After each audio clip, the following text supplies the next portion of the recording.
Things in Britain are about to get much worse. Andy Burnham has just become the new leader of the Labour Party and, by default, our next Prime Minister. So what has he got in store for us? Well as increasing the foreign aid budget, because the purpose of the system in Britain is to give away billions of your tax pounds to foreigners who hate us, he's also made a bunch of new hires. And this video should be very useful for British patriots who want to know what's in store, but also to my friends on Capitol Hill who watch my content, thank you very much, transatlantic patriots, who want to know what they're going to be dealing with. Because it turns out there are now communists shot through the heart of the British government, within Downing Street, as well as, of course, their collaborators within the civil service. And if you think that Burnham is a fresh start for the British government, no, it's a changing of the guard. And underneath him, all of the same people from the same NGOs, Hope Not Hate, the Centre for Countering Digital Hate, even the noxious influence network of Morgan McSweeney and Peter Mandelson connected to Jeffrey Epstein, just musical chairs. They're just swapping their people out for the ones who have the least amount of public notoriety, while the same nodes in the nexus pull the levers of power. So he gave this completely painful speech the other day, and he said, contrary to what you may keep on reading, I haven't made any decisions yet about who will be in that top team, but I will soon, and he's referring to his Chancellor, his Foreign Secretary, his Cabinet, the front-facing salesman of the policies that the state wants to do already. He says, when I have, you will see it reflects all parts of our party, all communities, and it will reflect your own place within this great party of ours. A stronger, more united Labour Party, lifting up a stronger and more united Britain. I mean, he delivered it with a twee northern accent. He may as well have had a Oasis bucket hat on his head. But the substance of what he's saying isn't true, because he's already made a series of appointments for his transition team, and you'd be forgiven for thinking he transitioned already, given how soy he is, but I mean as in entering government. Politico have reported on a list of these. So, Burnham's Chief of Staff is James Purnell, who is a former Labour cabinet minister. He has been a permanent party apparatchik. He also worked as an executive over at the BBC. So, again, a man of the institutions. This is just the establishment swapping out their guy on the door while the same people remain inside the building. Purnell had been discussing proposals during transition talks with Cabinet Secretary Antonia Romeo, the Queen of Woke, the woman who, while at the Home Office, supervising the Islamic network who was running roughshod over counter-terror, was in the Home Office during the Boris wave. This is the woman who allowed staff to take hours off, on paid work hours, to do non-binary awareness workshops. She was circulating LGBT allyship emails. It was under her supervision of the civil service that the Progress Pride flag was flown from many buildings. And now she is the most senior civil servant in the country. Well, he's been talking to her to talk about how they can reconfigure the civil service to curtail the number of special advisors that cabinet ministers can employ for people with the talks told Politico. Purnell has ultimately ruled it out. So he's actually saying, no, the civil service must remain massive, even though Romeo herself is trying to tweak the criteria by which civil servants are selected to be more performance-based. At least that's what she says, but yet again, Queen of Woke, leopards don't change their spots. Then there's Graham Cook. He's going to be the director of the number 10 policy unit. He's already an advisor in Downing Street. He's a close friend of Purnell, so it's just jobs for your friends. Harvey Redgrave, who is the unit's current chief, and he'll stay on in a new Home Affairs and Justice Special Advisor role. So Home Affairs and Justice, meaning immigration, policing, courts, two-tier justice.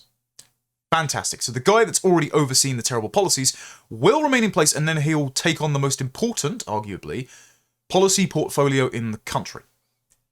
Then there's Hayden Munro, who is a former campaign director for Jacinda Ardern. You remember the COVID tyrant of New Zealand? Old horseface herself? Well, when she was put out to pasture and went to devour a salt lick, that sounds like a euphemism, doesn't it? Instead, they've now jumped over to be Burnham's political director. Munro had been previously working in a senior position in the Labour-linked lobbying outfit Ardern Strategies before being tapped up by Burnham, and this won't be the only time that keen-eyed viewers will see the international progressive nexus across the Five Eyes countries, or rather say the Anglosphere, to emphasise our bonds of common heritage and kinship. It won't be the first time that the sinews of this network are pulled taut in Burnham's sphere. Then there's Sarah Brown, who will be Burnham's Director of Communications in number 10. She's moving over from City Hall, where she's worked for Sadiq Khan for the last 5 years. Oh, and by the way, on the way out the door, Sir Keir Starmer has decided to do a resignation honours list, and he's given Sadiq Khan a peerage. So Sadiq Khan will be a lord if and when he decides to not be London Mayor anymore, even though I think he's seeking another term because it's his own personal minoritarian Islamic fiefdom. Our capital city should not have to be like this, we don't have to live like this, but these are the people that ensure that we do. Then there's Grace Pritchard, she'll be the number 10 Director of News, as well as the Prime Minister's spokesperson. She became a spokesperson for Burnham during his by-election campaign, while on loan from Ed Miliband's team of special advisors. So she's the one who is replacing our energy security, our infrastructure, with windmills that don't work and solar panels in a country that gets fewer sunshine hours a year than Russia. None of these people are particularly bright, but they fail upwards every time. And then one of the most egregious ones is, as is highlighted earlier, Matthew McGregor. Now we get some more details on Matthew McGregor in this Politics Home article, as well as his colleague, Alison Phillips. These names shouldn't stick out to you, unless you are an obsessive, as I have been branded by the organisation of itself, about hope not hate. Yes, the lying communist outfit has embedded its agents, its apparatchiks, well within the Burnham government. Phillips also gave a cover endorsement to Nick Lowles' book on Hope Not Hate, How to Defeat the Far Right. Extremism is on the rise. She said, there are few people who understand better than Nick what is going on within the well-organised groups that seek to undermine our social fabric, and crucially he discusses what must be done about it. So she supports the prescriptions that Hope Not Hate make about political dissidents who disagree with her politics and those of her boss Andy Burnham. And she wrote a series of articles for the New Statesman, including one accusing the Trump administration of hypocrisy because they support free speech on social media platforms, but that same free speech was exercised in the aftermath of the murder of Charlie Kirk, with leftists celebrating it and calling for more violence. She's also written a series of incessant articles on Reform UK, saying it's a right-wing media monster. So presumably she would like to counteract, censor and suppress that right-wing media to nullify her political opposition while in government. So for those of us who thought that Burnham would be just happy-chappy Manchesterism, those in the influence network who thought that there wouldn't be much of a change. And there isn't, substantively, because both Starmer and Burnham are true believers in the system, and they would like to continue to perpetuate the state that Blair and Brown built, and that Cameron, Clegg, May, Johnson, Sunak continued for them. And, of course, Starmer failed to run PR for, and has been replaced by Burnham for. For those of us who thought it would be more of the same, actually, it's going to get even worse. And I did see some chatter online from friends of mine, like Raw Egg Nationalist, who said, well, everyone who supported Restore Britain in the Make of Vale by-election, which, for the record, even though I did not like the attacks on my friends at Restore Britain, I still said their candidate was terrible and their campaign was bad. People were saying, well, Restore Britain, anyone who didn't support Reform UK, has basically handed the country into the clutches of Hope Not Hate. And as convenient a narrative as that would be for everyone to rally behind one candidate, one party to repudiate Andy Burnham and the communists, that's not true, because actually Restore Britain got like 6.8% and Andy Burnham got 55% of the vote. So it was impossible for, I think, even Reform, despite their candidate, who was a nice guy and got an unfair hearing, to beat Burnham in that seat. He has the Burger King crown of being king in the north, and not that kind of crown from the meme. He's not nearly that based. Anyway, so the reason these two are highlighted is because Alison Phillips is going to be serving as transition director for Andy Burnham's campaign and will continue planning and delivering the transition into Number 10 to establish a high-performing organisation. She was previously the editor of the Daily Mirror from 2018 to 2024, before replacing ex-MP Jonathan Ashworth in 2025 as chief executive of the Labour Together think tank, which recently rebranded as Think Labour. If you remember Labour Together, it was Morgan McSweeney's outfit. It was Morgan McSweeney's vehicle that developed the policy that Keir Starmer incorporated into the 2024 election manifesto, which is what Andy Burnham has said he will deliver, which is why he doesn't want to call an early general election. So Labour Together, being the vehicle that delivered Starmer a victory, being the vehicle by which Morgan McSweeney got into Downing Street and allowed himself and Jeffrey Epstein's best friend Peter Mandelson to hand-select the candidates at the last election. One candidate of which was Labour MP Josh Simons for Makerfield, who asked the intelligence services to look into journalists who were producing negative articles on Labour Together. Josh Simons, the same MP who stood down to allow Andy Burnham to run as an MP and take over Keir Starmer, and is, as we'll get onto later, being rewarded for this. It's the same network of people. It's the same cabal. They're just being rotated around in different positions to hope that the public don't pay too close attention, which is why I'm making this video. Also, quite important, Alison Phillips works at Hope Not Hate. As does Matthew McGregor, who is the CEO of political activism organisation 38 Degrees, which, as Charlotte Gill has exposed, has been pushing incessantly on Instagram for a wealth tax with just the most hideous progressive activists imaginable, is in the sphere of influence with Gary's Economics and Carol Vorderman, and also funds the Good Law Project, the same legal activist group that tried to block the Brexit referendum from being enacted back in 2019, petitioning the Supreme Court to say that it was unconstitutional. So these are just the creatures that have immiserated Britain and made life impossible for patriots, getting even more senior positions in the state. He has previously worked on elections in the UK and overseas. We'll get onto his UK work in a moment, including for Barack Obama's 2012 campaign. So again, to any Americans listening, we have people that worked on the Obama campaign and on Jacinda Ardern's time as New Zealand Prime Minister, being now the most senior executives of Andy Burnham's government. This is just the international progressive network rewarding each other as part of a patronage system at the expense of taxpayers and at the expense of speech in Britain. Because as you know, in the late days of the Starmer government, see previous video, the UK government wants to annex the YouTube algorithm and promote authoritative sources, which means suppressing critics.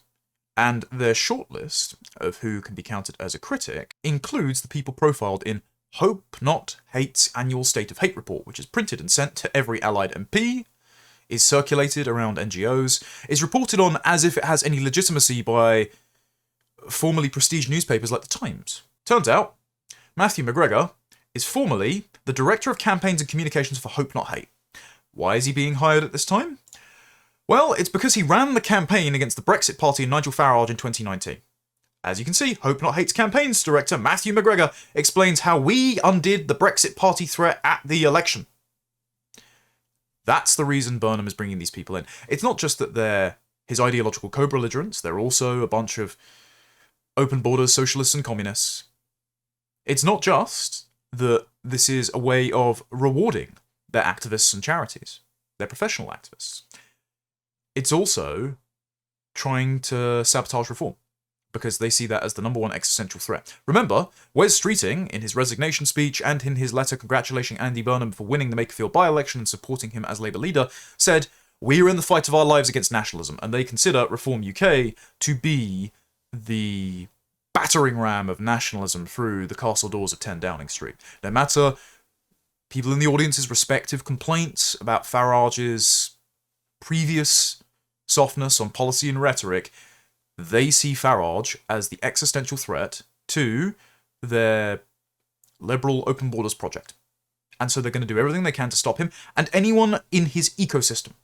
Because what's most likely to happen is the Burnham government will pay particular close attention to the likes of the online right and alternative media ecosystems who have made a living bringing you information like this that they would rather keep hidden. So, myself, who has been targeted by The Telegraph and Jewish News and The Guardian and everyone in the last year or so, the likes of Carl Benjamin, the lads at the Lotus Eaters, Dan Wootton, New Culture Forum, all these people are about to be cracked down on. Also, one of the hats that McGregor wears is being on the board of the charity Reprieve. He joined the board in April 2022. The organisation aggressively lobbies the UK government to abolish citizenship stripping, which it describes as brutal and harmful. Its website reads, "The UK policy is fundamentally racist. Only people with foreign ties can have their citizenship taken away." Well, duh. Research indicates that the power has been used almost exclusively against British Muslims, mainly of South Asian, Middle Eastern and African heritage. Maybe you should stop committing so many terror attacks and joining ISIS, then. Reprieve boasts of fighting to help our clients in northeast Syria to regain their citizenship. What, you mean the likes of ISIS bride Shamima Begum and all of the other traitors that are tottering about in that wasteland of a refugee camp after Trump basically desolated ISIS. Thanks for that, by the way. The charity also aims to challenge the toxic narrative that women detained in Syria are ISIS brides. specifically Shamima Begum, its passion for abolishing citizenship stripping appears somewhat at odds with Burnham's declaration that all possible options should be on the table to deport the notorious grooming gang ringleader Shabir Ahmed to Pakistan. So at the same time that they are trying to negotiate with Pakistan, ostensibly, to deport the infamous Rochdale rape gang leader who had disrupted his own trial in 2012, ripping off his shirt, ripping out his chest hair, accusing the court, the government, the police of a conspiracy against Pakistanis, which he said are the supreme race, not these white bastards. So he's very explicit about what he's doing.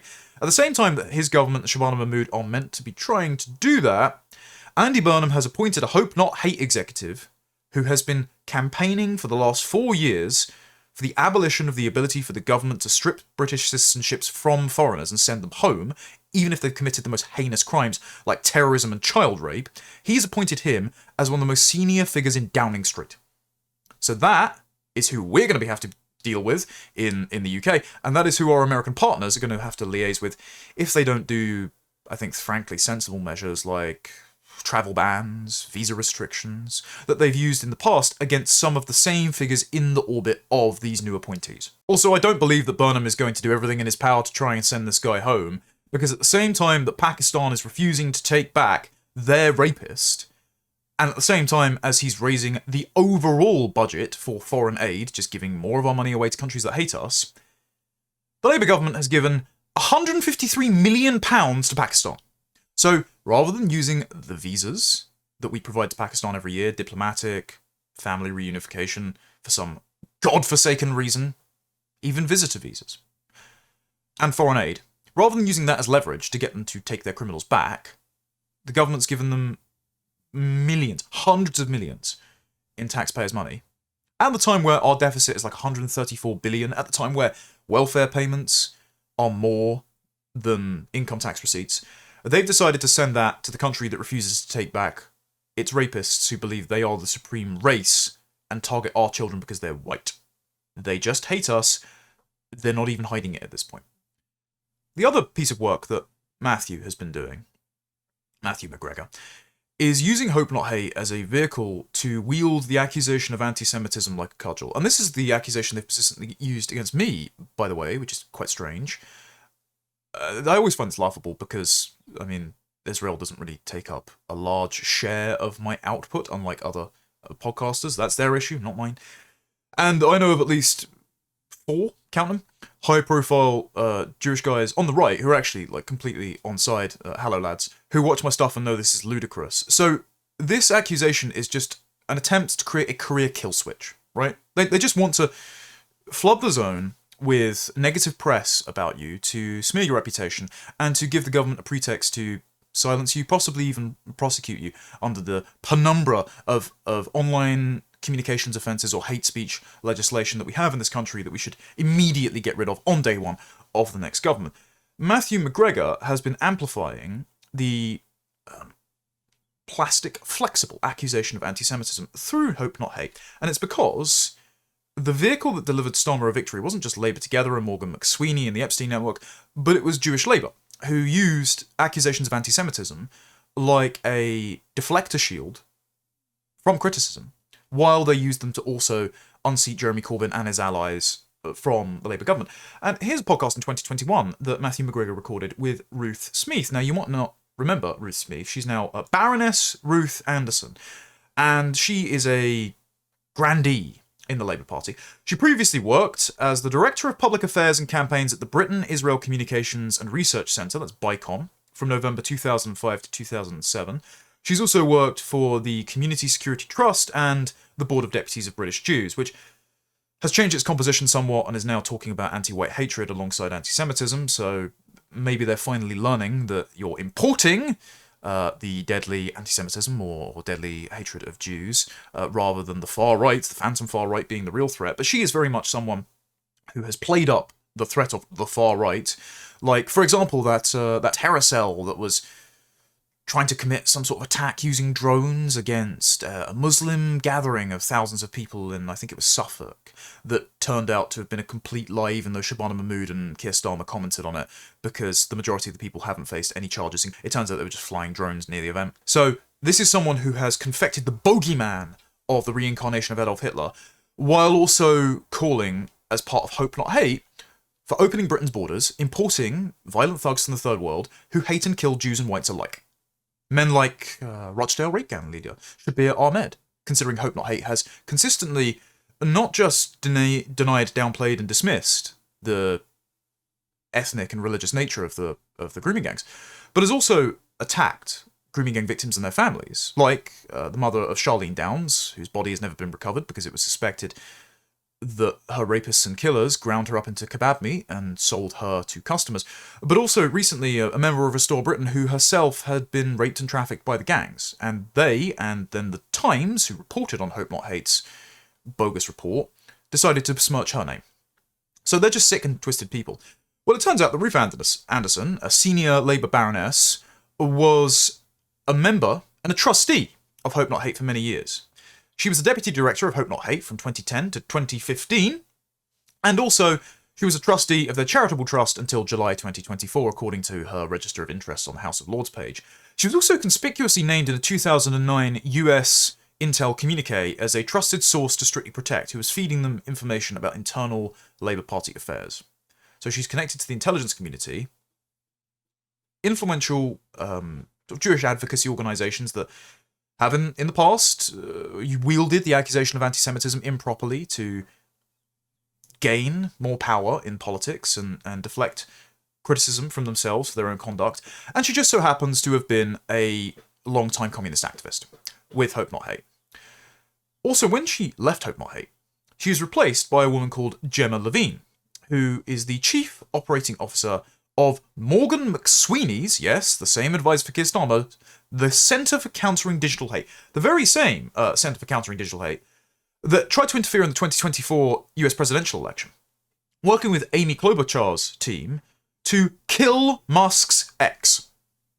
And this was the same Centre for Countering Digital Hate, led by Imran Ahmed, who the US State Department attempted to withdraw the resident status from late last year, and who has decided to frustrate it using US domestic courts, despite him being a British citizen, unfortunately, and consistently working to undermine free speech and democracy in America. We don't want him back either, but I understand why you guys wanted to eject him.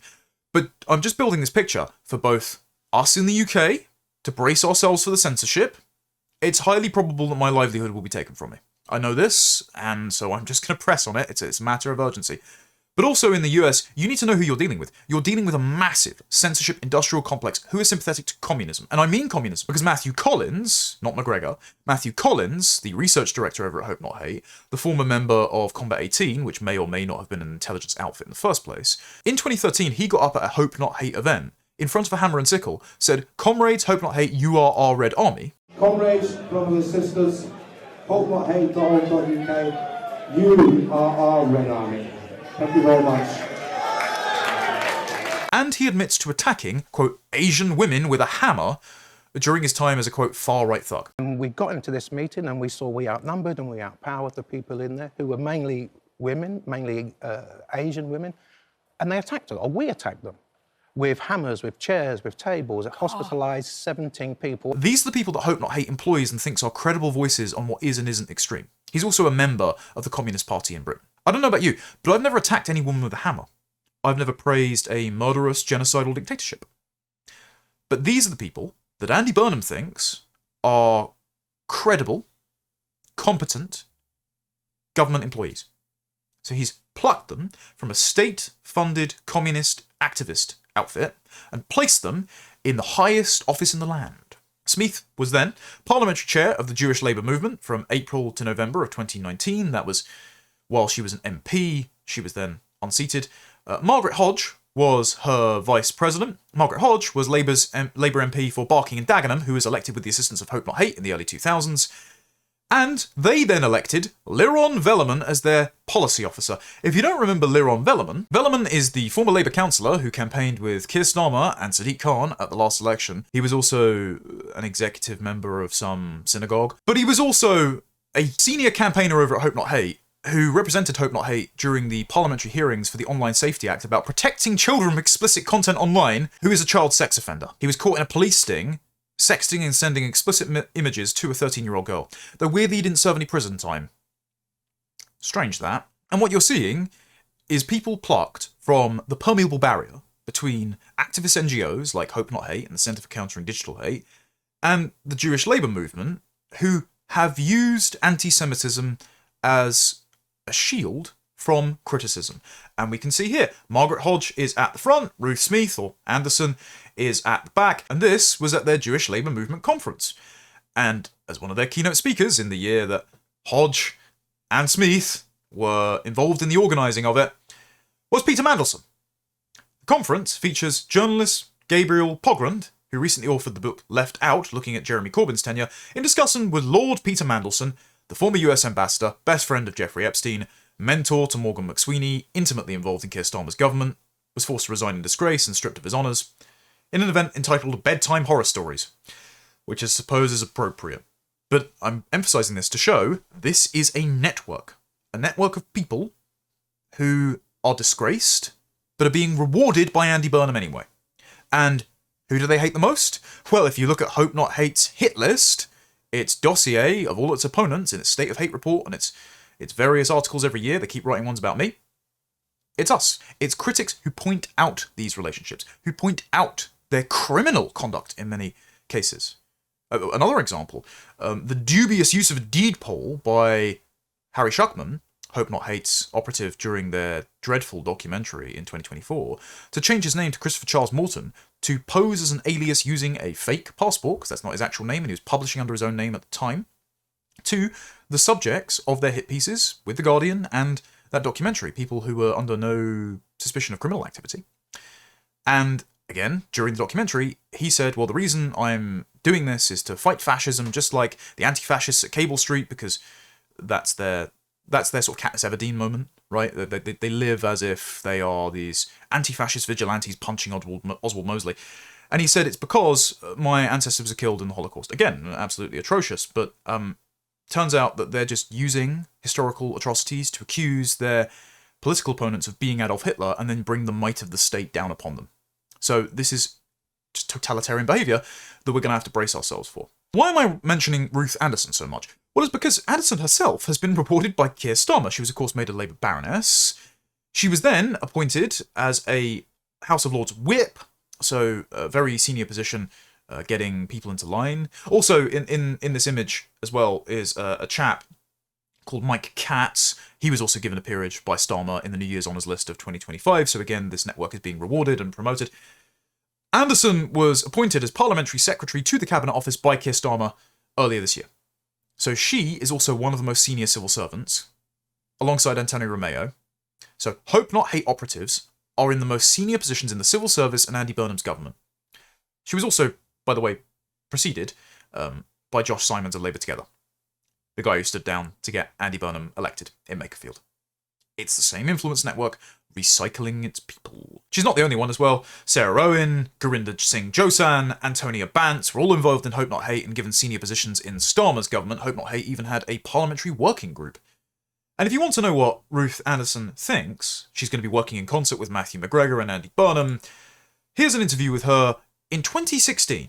And she said, intolerance definitely hasn't gone anywhere. Before I got elected, I ran Hope Not Hate, and we've seen politicians for decades use vile, hate political rhetoric. The BNP, now UKIP, you've just been talking about Donald Trump in the States. So evil, hate-filled rhetoric hasn't gone away, and it has genuine issues and impact on communities. It has a real impact since Brexit, and we've got to be standing firm. I'm doing some work on a cross-party basis to see how we can encourage other colleagues to manage their rhetoric in this period of negotiation. We've got to be really vigilant. Social media has made it easy for people to write down, put on record whatever they think, without any consideration of the long-term consequences. So she's already signalling 10 years ago a desire to censor social media and a hatred of Donald Trump. How the hell are the Americans going to work with us with this government?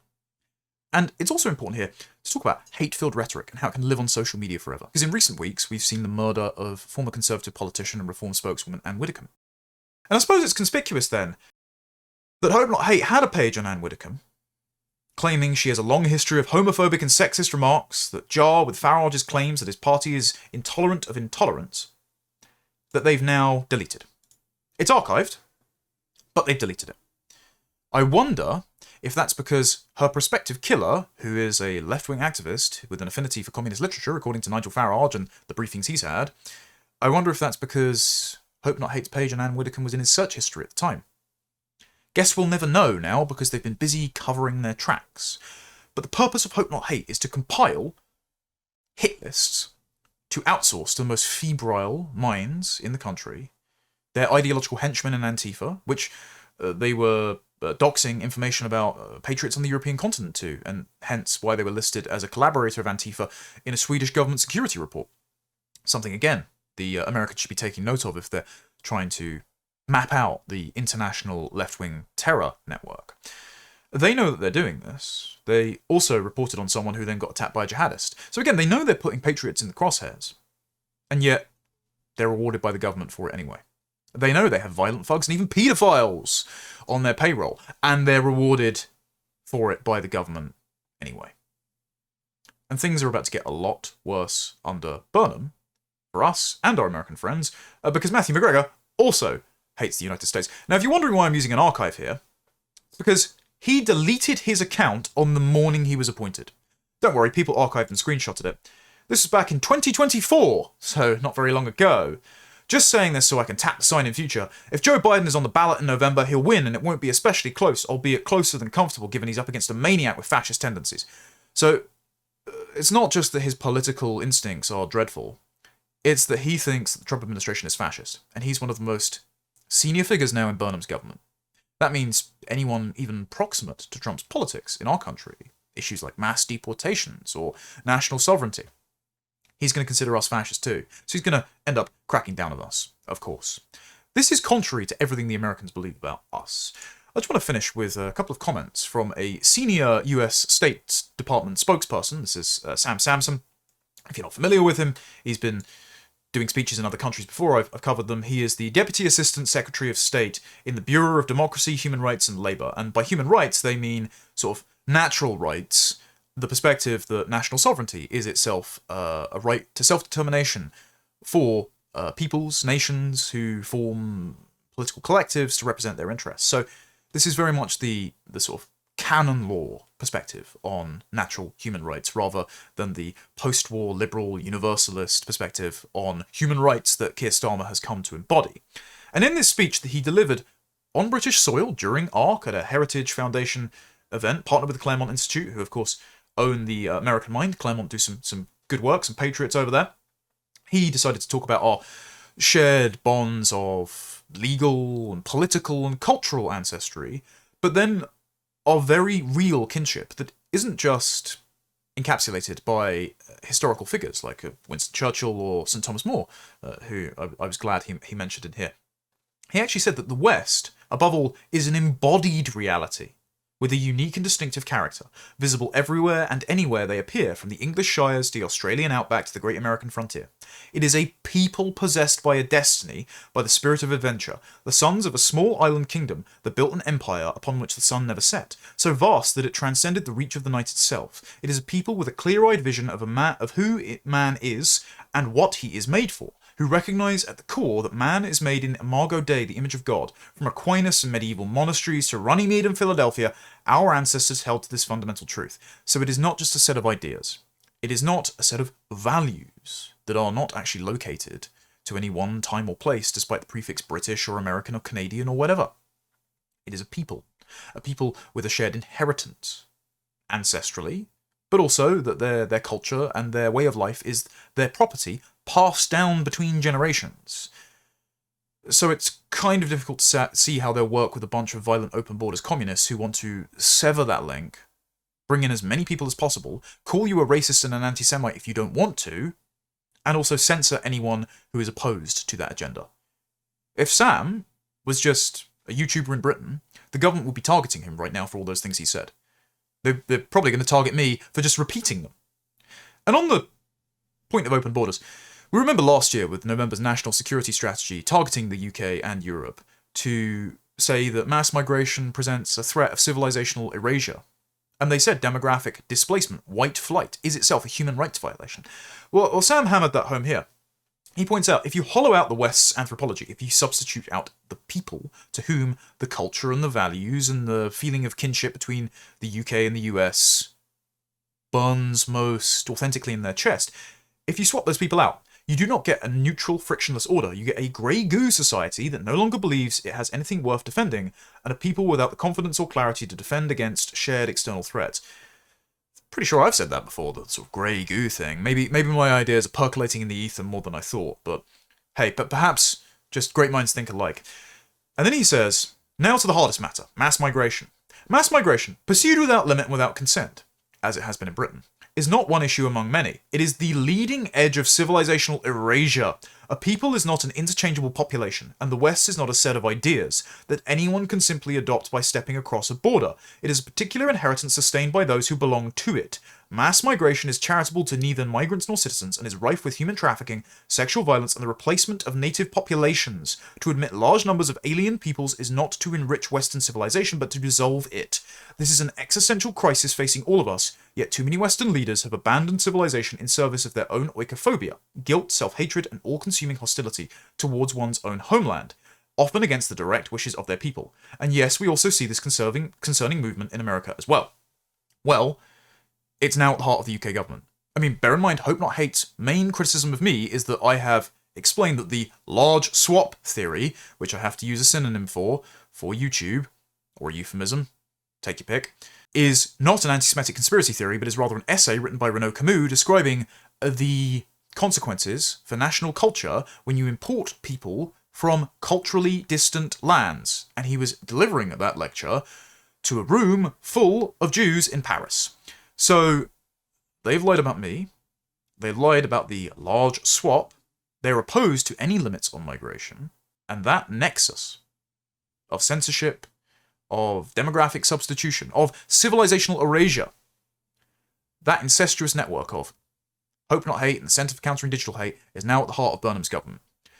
So I would just suggest that if Americans would like to help we British patriots escape the yoke of censorship, and sustain what's left of our demographics in the hope of restoring ourselves to a proud sovereign people one day, you might want to pay close attention to the appointments that Andy Burnham's making.